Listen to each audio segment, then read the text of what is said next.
Grant Cardone's 10 Rules for Success. Rule number 1. Play a different game. Why is Donald Trump the president of the United States? Because he played around the edges of politics.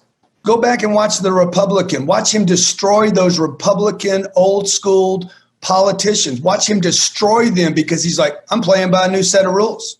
You know, I don't like the hand. I don't like the way this game's played. I'm going to play a different game, and they won't know how to respond to it. Rule number 2. Find compatible partners.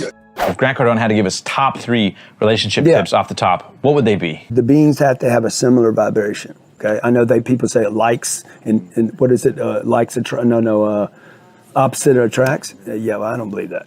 I think that's just a bunch of bullshit. I think people need to vibrate similarly. I can't go 500 miles an hour and expect to be with somebody that wants to go 80. They're going to be uncomfortable. They're going to be like, you need to slow down. I'm going to be like, you need to speed up, and we're going to have this thing.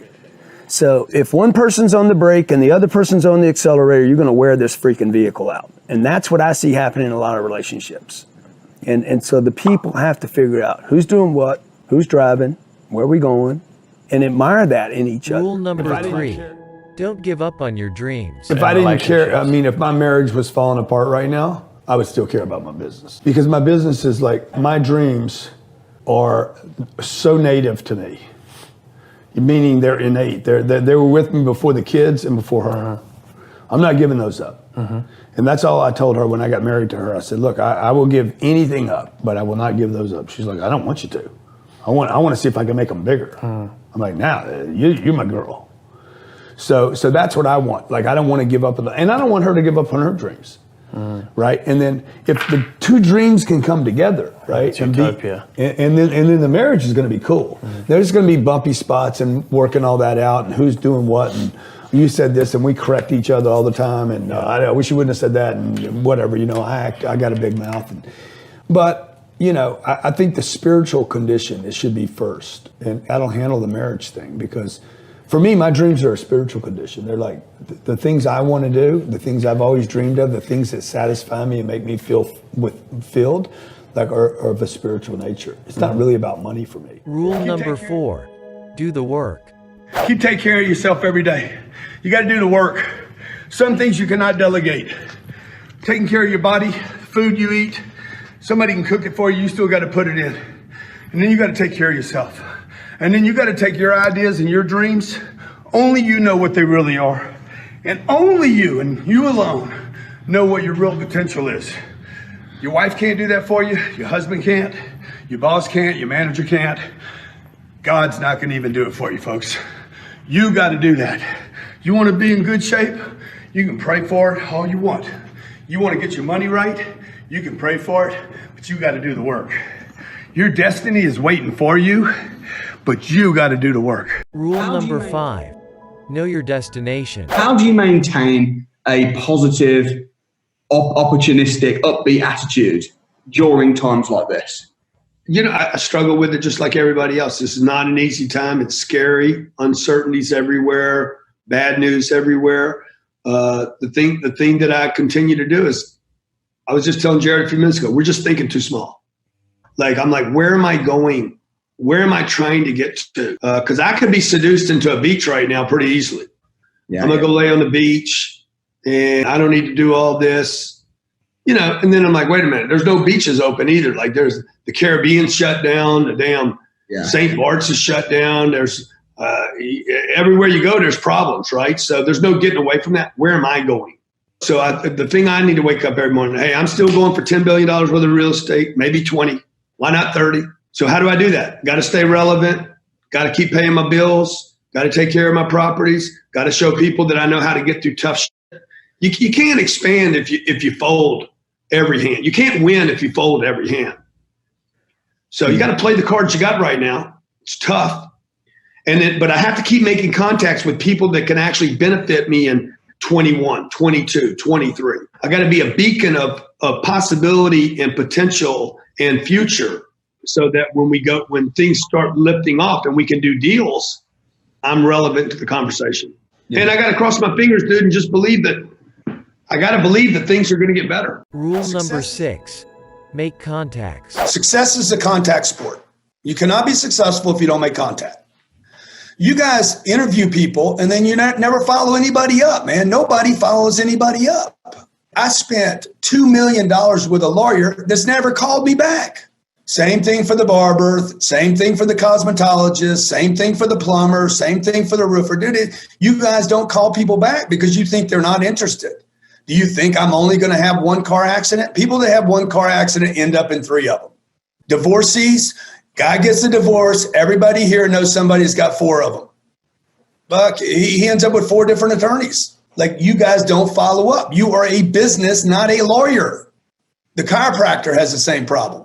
He goes and spends all this money on equipment. He knows how to do an adjustment. He doesn't know how to build a business. Rule number 7, pay to play. What's your biggest tip for anyone who, you know, they obviously have all intention purposes to want to collaborate? What are some of the best ins or the best ways around Money, of course. pay Money to play. Money man. works, yeah. Pay to play. Yep. Universal language, planet Yep. Earth. Pay to play. You know, whatever people. I was doing before our last conference, and maybe we wrap it up with this. Before our last conference, a guy came in my office from a big bank and said, "Hey, I want to talk to you about lending you some money for your apartment building." So I'm like, "Great. Have you bought a ticket to my conference?" "No, I haven't." I said, "I don't have time for you." So it's like pay to play, man. It is the simplest hack on planet Earth. Yep. I'm going to take garbage pieces of paper, dumb little pieces of rectangle paper, and give them to you to speed up my process. I don't know why. I don't know why I didn't know this for 45 years. Yeah. And I don't know why I was so hung up on trading paper for access. It's what all the big players do. Yeah. I mean, I even had this arrogant thing. I'm not paying to connect up. Like, dude, this is how everything works on this planet. Rule number 8, get big. Every city I've ever been to, when I work with CEOs, they say, number one problem here is the people. I said, then you need to get better. So to the degree that you're having problems with people, you got to get better, and it starts with you. And you're only going to hire the people. Like, we have people come to us. I'm turning resumes down. I'm like, I can't see enough people. Like, I got people so many people want to work with us because we're successful, right? And if you want good people, get big. Yeah. Everybody wants to work at Facebook. Okay, the average person at Facebook makes $250, just under $250 a year. Which, by the way, if you do any kind of financial literacy, you would know that guy walks away with 60 grand. 250 in Silicon Valley converts to 60,000 bucks after all his expenses. He's broke. He might not have 60, by the way. So,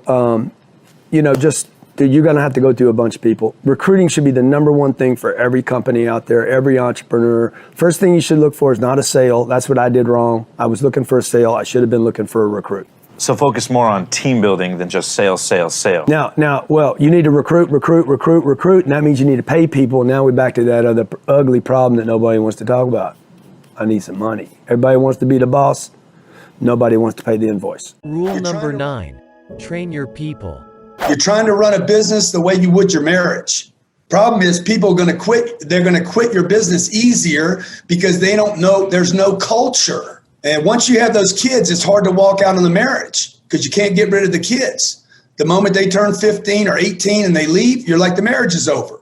Same thing in a business, man. The business falls apart every day. You got to train your people daily. Last rule, elevate the game. Part of the issue with salespeople is they don't take ownership of the business. I was having this conversation with a guy the other day. I'm like, he's 50, mid-50s. He's the guy that supposedly knows how to sell a pen. I'm not going to mention his name, but so he's a crook. He's a complete criminal. I'm like, dude, you got to quit. You got to elevate the game. All salespeople need to elevate the game and start thinking about managing a team, running a business, running a big business, not just selling a pen. Mm-hmm. And I think that's where there's no passion in me selling one condo or one house.